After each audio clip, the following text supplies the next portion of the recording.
dobiti keramičku posudu trebaju nam 4 elementa.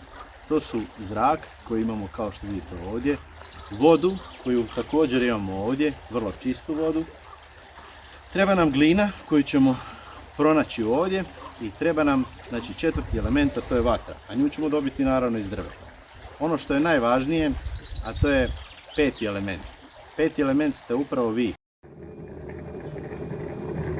Poslužite se dijelovima tijela. Naprimjer, ako ovako udarite od koljeno, izudarate ovako, vrlo brzo dobite jednu posudu.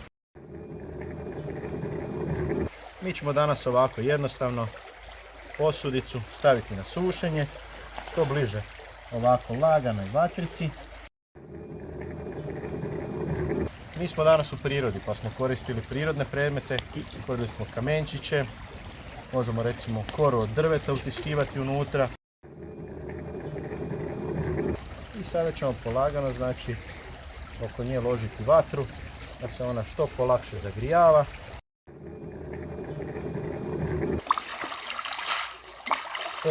To je to što smo željeli postići. Vidjet ćete sada ove prekrasne šare. To je taj zvuk koji smo htjeli postići. Vrlo je zabavno i za djecu i za odrasle.